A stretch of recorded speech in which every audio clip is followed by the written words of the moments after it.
Sai IAS academy पर आप सभी का स्वागत है। जैसा कि आप सब जानते हैं कि हमारी एक सीरीज चल रही है, इसमें हम टॉप 10 करंट अफेयर्स कराते हैं, है ना। 2021 के टॉप 10 करंट अफेयर्स, है ना। ऐसे करंट अफेयर्स के क्वेश्चन जो टॉप हैं, है ना, आने की पूरी संभावना जिनकी, है ना। तो ऐसी टॉप करंट अफेयर्स की क्लास की टॉप करंट अफेयर्स की दूसरी क्लास है हमारी, है ना। तो आप इसे शुरू से आखिर तक देखिए, आपको बहुत ज़्यादा लाभ मिलेगा आने वाले एग्जामों में। तो पहला सवाल है अपना आज का, पहला सवाल है अपना, देखिए पहला सवाल क्या है। पहला सवाल है कि हाल ही में उच्चतम न्यायालय के मुख्य न्यायाधीश एन बी रमन या रमन्ना बनाए गए हैं, ठीक है। वो कौन से नंबर के मुख्य न्यायाधीश हैं? वो कौन से नंबर के मुख्य न्यायाधीश हैं? 46वें, 47वें, 48वें, 49वें। तो वो 48वें नंबर के मुख्य न्यायाधीश है एन बी रमन या रमन्ना, ठीक है। तो कुछ बातें मैं आपको बताता हूं जो कि बहुत ज़्यादा काम की है। इस करंट के साथ साथ में थोड़ी जानकारी हम ओल्ड की भी ले लेते हैं, है ना। देखिए ओल्ड की जानकारी मैं आपको दूंगा। भारतीय संघीय न्यायालय, भारतीय संघीय न्यायालय, भारत में एक संघीय न्यायालय बना था। भारतीय संघीय न्यायालय की स्थापना हुई थी 1937 में। 1 अक्टूबर 1937 को भारतीय संघीय न्यायालय बना। इस कहाँ बना था? इसका जो मुख्यालय बनाया गया था, इसका जो मुख्यालय बनाया गया था वो दिल्ली में था, ये, है ना। और किस अधिनियम के द्वारा बनाया गया था? किस अधिनियम के द्वारा बनाया गया था? तो अधिनियम था भारत शासन अधिनियम, भारत शासन अधिनियम 1935, ठीक है। 1935 भारत शासन अधिनियम 1935 के तहत एक संघीय न्यायालय बनाया था। ये सवाल पूछा गया कई एग्जाम में, है ना। भारतीय संघीय न्यायालय की स्थापना देखो 1937 में हुई है, लेकिन भारतीय संघीय न्यायालय जो किस एक्ट के द्वारा बना है वो 1935 का एक्ट है। तो सवाल कभी कभी पूछ लिया जाता है कि भारत शासन अधिनियम 1935 के तहत भारत में एक संघीय न्यायालय की स्थापना की गई, है ना। वो संघीय न्यायालय कब बना था? 1937 में बना था। और कहाँ बना था? दिल्ली में बना था। इसी संघीय न्यायालय के तहत, इसी के अंतर्गत जो है भारत को आज़ादी मिली, है ना। क्योंकि भारत 15 अगस्त 1947 को आज़ाद हुआ, तब भी यही कोर्ट काम कर रहा था, यही कोर्ट भारत में काम कर रहा था, संघीय न्यायालय। लेकिन जब हम आज़ाद हो गए, तो आज़ाद होने के बाद में हमने उच्चतम न्यायालय का गठन किया, उच्चतम न्यायालय, है ना। सुप्रीम कोर्ट, SC, भारत का supreme court, supreme court of India, Bharat की सर्वोच्च अदालत बनाई गई। देखिए उच्चतम न्यायालय की जो स्थापना है, अगर वो आपसे पूछने लगे तो सुप्रीम कोर्ट, भारत का जो सुप्रीम कोर्ट था वो बना था, है ना, 28 जनवरी 1950 को, है ना। गणतंत्र दिवस के 2 दिन बाद, गणतंत्र दिवस के 2 दिन बाद सुप्रीम कोर्ट की स्थापना हुई थी 28 जनवरी 1950 को। इस सुप्रीम कोर्ट का जो मुख्यालय, मुख्य पीठ है, मुख्य पीठ, है ना, वो नई दिल्ली में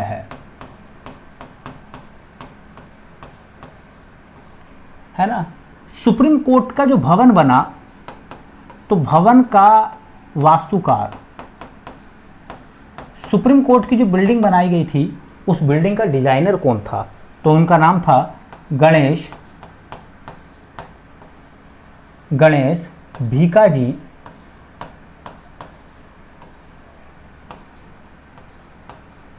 देवलालीकर, उन्होंने डिजाइन बनाया था। ये जो भवन बना है, ये भवन किस शैली में बना है? तो शैली का नाम है इंडो ब्रिटिश शैली, इंडो ब्रिटिश। ठीक है, चलिए अब जो उच्चतम न्यायालय बन गया भारत का, जो पूरे देश का सबसे बड़ा कोर्ट है हमारा, है ना, उसमें कहा गया था कि देखिए सुप्रीम कोर्ट में जजों की संख्या कितनी हो सकती है, न्यायाधीशों की संख्या। तो न्यायाधीशों की संख्या, जब सुप्रीम कोर्ट बना था शुरू में, तो न्यायाधीशों की संख्या थी 8, 1 + 7, 1 मुख्य न्यायाधीश और 7 अन्य न्यायाधीश, है ना। उसके बाद देखिए ये संख्या थी प्रारंभ में, लेकिन इस समय वर्तमान में है 34, 1 + 33, 1 मुख्य न्यायाधीश और बाकी शेष अन्य न्यायाधीश। ये वर्तमान में है, ये अब है। अब सुप्रीम कोर्ट में कितने जज हैं टोटल? 34, 1 मुख्य न्यायाधीश और 33 अन्य न्यायाधीश, है ना। बाकी सब चीज़ें आप जानते हैं, है ना। बहुत सारे फैक्ट हैं यहाँ से, बहुत सारी चीज़ें आती हैं कि सुप्रीम कोर्ट में जो जज बनेंगे उनकी नियुक्ति राष्ट्रपति करेगा, शपथ उनको राष्ट्रपति दिलाएगा, वेतन उनको मुख्य न्यायाधीश को 2,80,000 रुपये मिलते हैं, अन्य न्यायाधीशों को 2,50,000 रुपये प्रति माह का वेतन मिलता है आज के दौरान, है ना। सुप्रीम कोर्ट के न्यायाधीश अपना त्यागपत्र जो है राष्ट्रपति को देंगे, ठीक है। सुप्रीम कोर्ट के न्यायाधीशों को महाभियोग प्रक्रिया के द्वारा हटाया जा सकता है। बाकी सुप्रीम कोर्ट के बहुत सारे काम हैं, ठीक है। तो देखिए प्रथम मुख्य न्यायाधीश, प्रथम मुख्य न्यायाधीश बहुत बार सवाल एग्जाम में आता है। पहले मुख्य न्यायाधीश थे हीरालाल जेकानिया, हीरालाल जेकानिया, ये सुप्रीम कोर्ट के पहले मुख्य न्यायाधीश थे, है ना। फिर 47वें न्यायाधीश जो बने थे, है ना, शरद अरविंद बोबड़े, शरद अरविंद बोबड़े, है ना। और उसके बाद में जो 48वें बने हैं, 48वें हैं वर्तमान में, है ना, उनका नाम है NB रमन, NB रमन या कहीं के रमन्ना, आंध्र प्रदेश के रहने वाले हैं। बहुत सारे फैक्ट और भी आते हैं, है ना। सुप्रीम कोर्ट की पहली महिला न्यायाधीश जो थी वो फातिमा बीबी थी। सुप्रीम कोर्ट के पहले दलित न्यायाधीश, दलित मुख्य न्यायाधीश जो बने थे, है ना, वो KG बालाकृष्णन थे, ठीक है।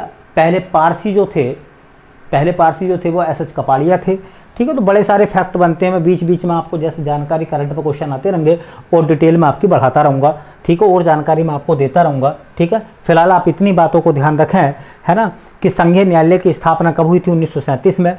संघीय न्यायालय का मुख्यालय कहाँ था? दिल्ली में। मुख्यालय का मतलब होता है पीठ, मुख्य पीठ, है ना। किस अधिनियम के तहत बना था? 1935 के तहत। भारत में सुप्रीम कोर्ट कब बना था? तो 28 जनवरी 1950 को। मुख्य पीठ इसकी कहाँ है? नई दिल्ली, एक ही है ना, खंडपीठ नहीं है इसमें, है ना। भवन का वास्तुकार कौन था? गणेश भीकाजी देवलालीकर। किस शैली में बना? इंडो ब्रिटिश शैली में। न्यायाधीशों की संख्या शुरू में 8 थी, अब 34 हो गई है जैसे जैसे केस बढ़ते चले गए। पहले मुख्य न्यायाधीश बने थे हीरालाल जेकानिया, 47वें थे शरद अरविंद बोबड़े, है ना, ऐसे बोबड़े, ठीक है। 48वें जो बने हैं NB रमन या NB रमन्ना बने हैं। और आपको याद रखना कि NB रमन्ना ने जगह ली है किसकी? शरद अरविंद बोबड़े की, ठीक है। चलिए नेक्स्ट क्वेश्चन, दूसरा, है ना। दूसरा सवाल क्या, देखिए, हाँ जी भैया, दूसरा सवाल क्या है? दूसरा सवाल है कि केंद्रीय अन्वेषण ब्यूरो मतलब CBI का निदेशक किसे बनाया गया है? CBI का निदेशक किसको बनाया गया है ना। CBI के हेड कौन बने हैं? तो बस याद रखो, देखो पहली बात जो CBI है ना, CBI का पूरा नाम होता है, हिंदी में बोलते हैं केंद्रीय अन्वेषण ब्यूरो, इसको बोलते हैं सेंट्रल, है ना, ब्यूरो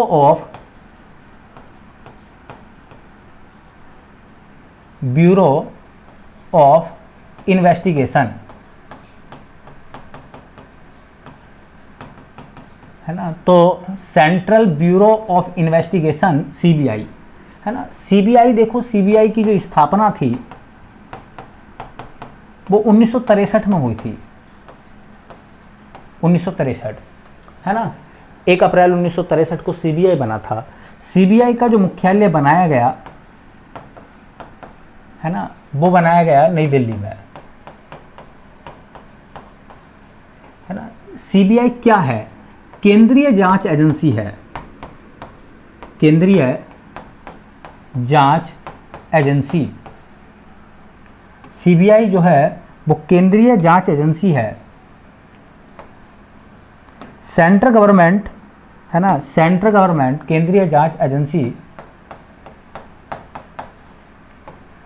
देखो मैंने लिखा केंद्रीय जांच एजेंसी, सेंट्रल गवर्नमेंट के अंडर में काम करती है, इसलिए सीबीआई पे जो है वो कुछ दोषारोपण भी होते हैं कि सीबीआई पक्षपात करती है, ये होता है, वो होता है, तमाम दुनिया में बातें चलती हैं, खैर, है ना।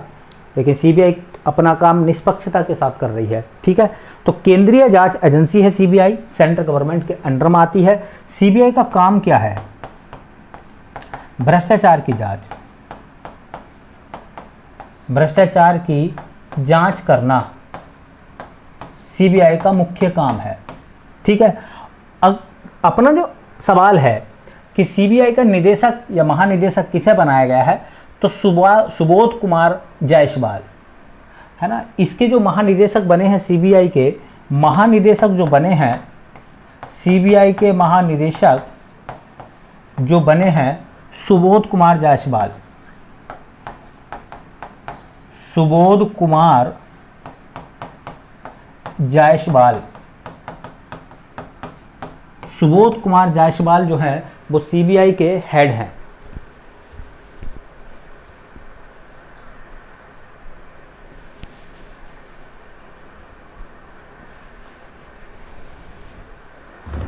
सीबीआई का हेड बनाया गया है सुबोध कुमार जायसवाल को, ठीक है। इन्होंने स्थान किसका लिया है? तो ऋषि कुमार शुक्ला का इन्होंने स्थान लिया है। तो वर्तमान में सुबोध कुमार जायसवाल सीबीआई के हेड है। चलिए नेक्स्ट क्वेश्चन, क्वेश्चन नंबर 3, है ना। देखिए क्वेश्चन नंबर 3 कह रहे हैं हाल ही में भारतीय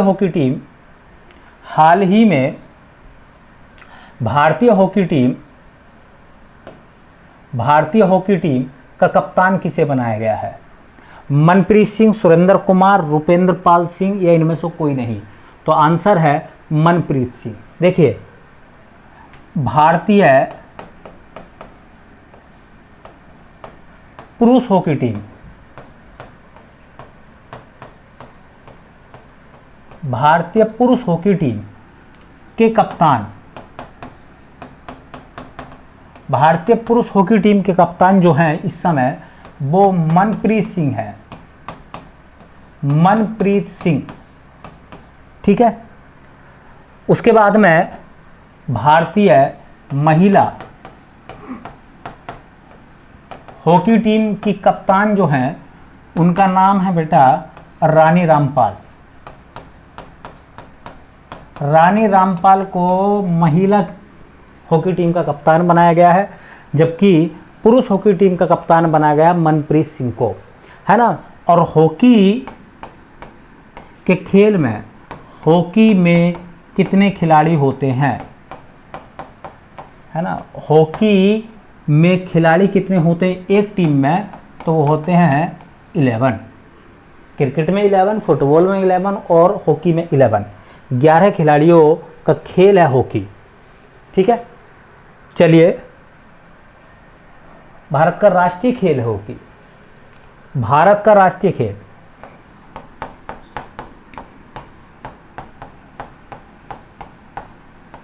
भारत का राष्ट्रीय खेल पूछा जाएगा तो जवाब आएगा हॉकी। हॉकी भारत का राष्ट्रीय खेल भी है। चलिए बेटा अगला सवाल,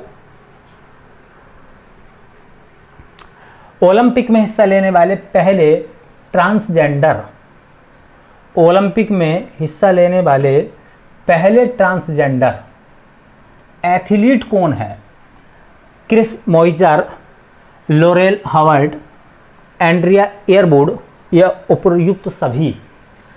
देखिए ओलंपिक 2021 हो रहा है टोक्यो में। ओलंपिक का आयोजन जो है 32वें ओलंपिक खेल, 32वें ग्रीष्मकालीन ओलंपिक खेल कहाँ हो रहे हैं, है ना। ये जो ओलंपिक हैं ये कौन से नंबर के हैं, 32वें हैं, है ना। और ये ग्रीष्मकालीन है, ग्रीष्मकालीन गर्मियों वाले हैं, और कहाँ हो रहे हैं, टोक्यो में, है ना। इससे पहले 2016 में रियो ओलंपिक हुए थे, है ना। कहाँ रियो ओलंपिक हुए थे, कहाँ, रियो de जेनेरो ब्राज़ील में। ये जापान में हो रहे हैं। ये कहाँ हो रहे हैं भैया, हाँ जापान में, क्योंकि 20 में होना था ये ओलंपिक, कोरोना के कारण जो है अब कहाँ कब हो रहा है, 2021 में। तो ओलंपिक में हिस्सा लेने वाले पहले ट्रांसजेंडर एथलीट कौन है, तो उनका नाम है ये लारेल हवर्ड। लारेल हवर्ड जो हैं वो पहले ट्रांसजेंडर हैं, पहले ट्रांसजेंडर एथलीट हैं जो हिस्सा ले रहे हैं ओलंपिक में, ठीक है। ये किस देश के हैं, पहला सवाल ये है। तो किस देश के हैं, तो देश का नाम है न्यूजीलैंड। न्यूजीलैंड, न्यूजीलैंड के बारे में आप सब जानते हैं, है ना। दक्षिण का ब्रिटेन भी बोला जाता है न्यूजीलैंड को, है ना। न्यूजीलैंड की राजधानी वेलिंगटन है। न्यूजीलैंड की कैपिटल क्या है, राजधानी वेलिंगटन, है ना। न्यूजीलैंड की पीएम जो है जैसिंडा अर्डन,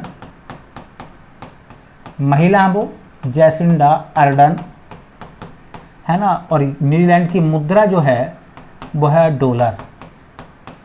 यहाँ राष्ट्रपति नहीं बनता, ठीक है। हाँ, एलिजाबेथ जो द्वितीय है ब्रिटेन की महारानी, वो यहाँ की भी महारानी है। तो लारेल हवर्ड पहले ट्रांसजेंडर हैं, है ना, पहले ट्रांसजेंडर एथलीट हैं जो ओलंपिक में भाग ले रहे हैं। ये किस खेल प्रतियोगिता में है, तो वेट लिफ्टिंग, वेट लिफ्टिंग भारोत्तोलन में है, और 87 किलोग्राम वर्ग में, 87 केजी वर्ग में, है ना, 87 केजी वर्ग में, ठीक है। ये पहले ट्रांसजेंडर हैं, एथलीट हैं, ट्रांसजेंडर हैं, एथलीट हैं, है ना, जो ओलंपिक में हिस्सा ले रहे हैं 87 किलोग्राम वर्ग में। इनके ऊपर जो है एक आरोप भी लगा है। आरोप क्या लगा है ना, विवाद भी उठा है, विवादित रहे हैं ये फिलहाल। ये कहा जाता है कि 1 साल पहले, है ना, ये पुरुष थे, है ना, इन्होंने अपना जेंडर जो है वो चेंज करा लिया, है ना, और जेंडर को चेंज कराने के बाद में ओलंपिक में हिस्सा ले रहे हैं। क्योंकि पुरुष थे, महिलाओं की श्रेणी में हिस्सा ले रहे हैं वेट लिफ्टिंग में 87 किलोग्राम वर्ग में, तो इनके ऊपर आरोप लगा है कि भाई इनके अंदर जो पावर है, शक्ति है, वो पुरुषों वाली है ना, तो ये तो जीत ही लेंगे, ठीक है। ये इनके ऊपर आरोप भी लगा है। तो सवाल बन सकता बहुत अच्छा कि पहले ट्रांसजेंडर एथलीट कौन है जो ओलंपिक, टोक्यो ओलंपिक में हिस्सा ले रहे हैं, तो लारेल हवर्ड हैं, और वो कहाँ के रहने वाले हैं, न्यूजीलैंड के रहने वाले हैं, ठीक है। चलते हैं बेटा नेक्स्ट क्वेश्चन की तरफ। अगला सवाल, किस राज्य सरकार ने मुख्यमंत्री उद्यमी योजना, मुख्यमंत्री उद्यमी योजना, है ना, लॉन्च की है। किस राज्य सरकार ने मुख्यमंत्री उद्यमी योजना लॉन्च की है, मध्य प्रदेश, उत्तर प्रदेश, बिहार, राजस्थान। तो बिहार गवर्नमेंट ने, बिहार सरकार ने मुख्यमंत्री उद्यमी योजना शुरू करी है। अब इस योजना में है क्या, देखो, बिहार गवर्नमेंट ने शुरू करी है उद्यमी योजना। अगर कोई व्यक्ति उद्यम लगाता है तो उसे 10 लाख रुपए का, 10 लाख रुपए का ऋण दिया जाएगा। उद्यम के लिए, उद्यम के लिए 10 लाख का ऋण,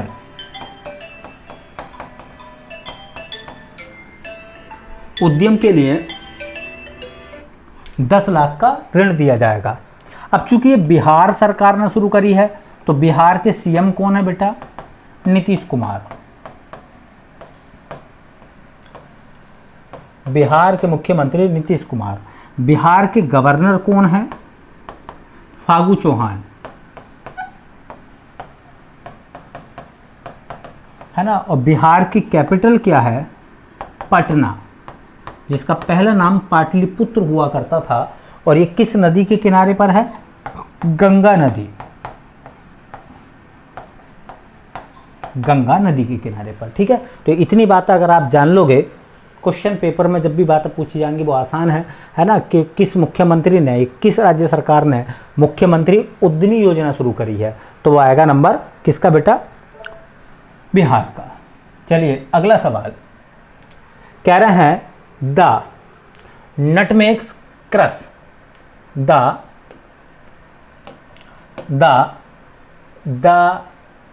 नटमेग्स क्रश पुस्तक के लेखक कौन है? सलमान रुश्दी, विक्रम सेठ, सुंदर पिचाई, अमिताभ घोष। तो अमिताभ घोष की किताब है, इनकी किताब का नाम है द नटमेग क्रश, किताब का नाम है ना। चूंकि किताबें पूछी जा रही, पैट के एग्जाम में भी किताब पूछी जा रही हैं, किसी भी एग्जाम में किताब आ जाती हैं। अमिताभ घोष को ज्ञानपीठ पुरस्कार मिला था अंग्रेजी के लिए, पहली बार किसी व्यक्ति को जो है ज्ञानपीठ पुरस्कार मिला अंग्रेजी के लिए, पहली बार अंग्रेजी भाषा के लिए ज्ञानपीठ पुरस्कार मिला था, है ना। तो अंग्रेजी भाषा के लिए ज्ञानपीठ पुरस्कार पाने वाले व्यक्ति बने थे, पहले व्यक्ति बने थे अमिताभ घोष। चलिए नेक्स्ट क्वेश्चन, क्वेश्चन नंबर देखिए भैया, क्वेश्चन नंबर सतत विकास रिपोर्ट 2021 में, है ना, शीर्ष पर कौन सा देश है? शीर्ष पर कौन सा देश है? देखिए सतत विकास रिपोर्ट, इसको अंग्रेजी में कहते हैं SDR 2021, है ना। एस है सस्टेनेबल डेवलपमेंट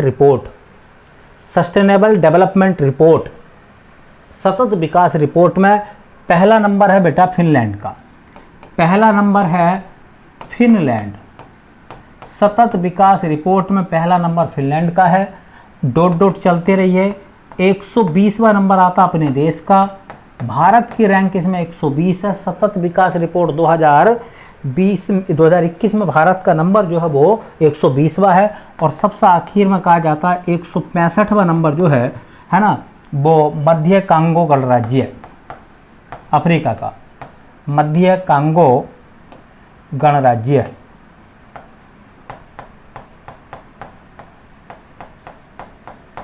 जब कभी भी इंडेक्स पूछता है तो उस इंडेक्स में भारत का नंबर जरूर याद रखो, है ना। सतत विकास रिपोर्ट SDR 2021 में भारत का नंबर है 120वां, पहला नंबर है फिनलैंड का। पहले नंबर से ज़्यादा सवाल नहीं बनते, भारत के इंडेक्स से ज़्यादा सवाल बनते हैं, बस इतना याद रख लो आप। सतत विकास रिपोर्ट 2021 में, है ना, पहला नंबर है फिनलैंड का और भारत का नंबर आता बेटा 120वां। अगला क्वेश्चन अपने पास में, अगला सवाल है, कह रहे हैं कि वैश्विक शांति सूचकांक 2021, देखो वैश्विक शांति सूचकांक, इसको कहा जाता है वर्ल्ड, है ना, या आप ये कह सकते हो ग्लोबल कह दो तो और अच्छा रहेगा, ग्लोबल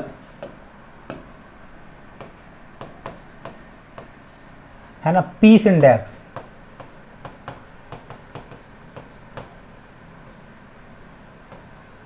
– 2021 ग्लोबल पीस इंडेक्स, इससे बोलते हैं GPI, ग्लोबल पीस इंडेक्स मतलब GPI, है ना। में भारत का कौन सा नंबर है? 135, 136, है ना, 137, 138। तो भारत का नंबर है 135। पहले नंबर पर कौन सा है? पहले नंबर पर है इस इंडेक्स में आइसलैंड। शांति सूचकांक में दुनिया में सबसे ज़्यादा शांति आइसलैंड में है। भारत का नंबर आता है 135वां, 135वें नंबर में है भारत। खराब स्थिति है ना। पिछले साल तो भैया 2020 में नंबर था 137वां नंबर था, 2 पायदान हमारी रफ्तार अच्छी हो गई। और सबसे आखिर में 163वां जो देश है ना, वो अफगानिस्तान है।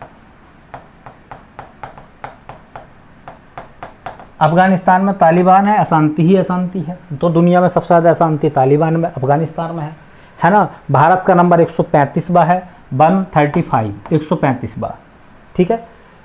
Institute for economics and peace एक संस्था है, ठीक है, कहाँ की? सिडनी की। वो हर साल इस रिपोर्ट को देती है, हर साल ये रिपोर्ट जारी करती है ना। Institute for economics and peace संस्था सिडनी की वो हर साल रिपोर्ट निकालती है। बस आप इतना याद रखो, जीपीआई ग्लोबल पीस इंडेक्स में भारत का नंबर कौन सा, 135वां, और सबसे अच्छा नंबर है ना, आइसलैंड का, सॉरी इससे रह गया है, आइसलैंड का। चलिए नेक्स्ट क्वेश्चन के बाद है ना, अब चलते हैं बेटा आगे। माइक्रोसॉफ्ट कंपनी का नया चेयरमैन किसे बनाया गया है? तो देखिए एक कंपनी है माइक्रोसॉफ्ट, है ना, एक कंपनी है माइक्रोसॉफ्ट। माइक्रोसॉफ्ट कंपनी का नया चेयरमैन किसे बनाया गया है? रतन टाटा, सत्य नडेला, सुंदर पिचाई, सुधीर कुमार। तो देखिए सत्य नडेला को चेयरमैन बनाया गया है। बहुत शानदार सवाल है ये। हिंदुस्तान के वो व्यक्ति हैं जिनके हाथों में जादू है ना।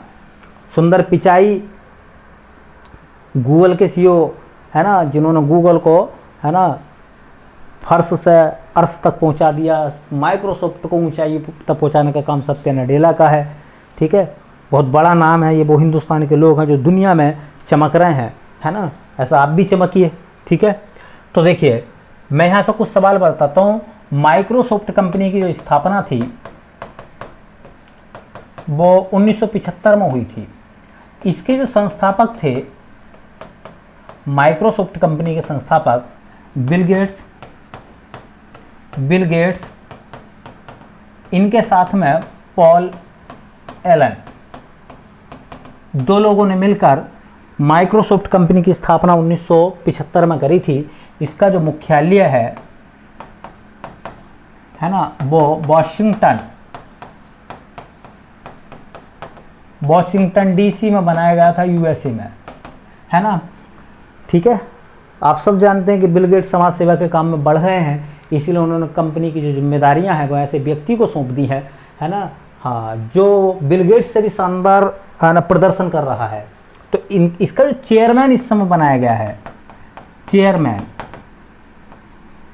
चेयरमैन किसको बनाया गया है? सत्य नडेला को। सत्य नडेला चेयरमैन बने हैं किसके? माइक्रोसॉफ्ट कंपनी के चेयरमैन है सत्य नडेला। और बेटा ये जो माइक्रोसॉफ्ट कंपनी है ना, ये सॉफ्टवेयर के निर्माण में, है ना, सॉफ्टवेयर का निर्माण करती है।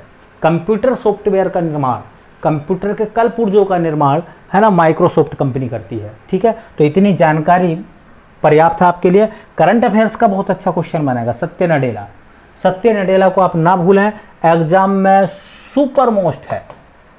बहुत अच्छा सवाल आने वाले टाइम में जरूर मिलेगा आपको देखने के लिए। टॉप 10 करंट अफेयर्स का आखिरी सवाल है ना, जून 2021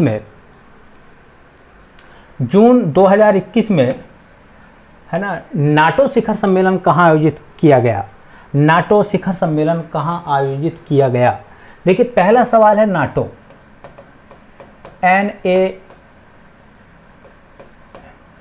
NATO, North Atlantic Treaty Organisation,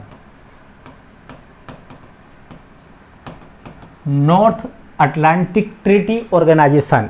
इसको हिंदी में बोलते हैं उत्तरी अटलांटिक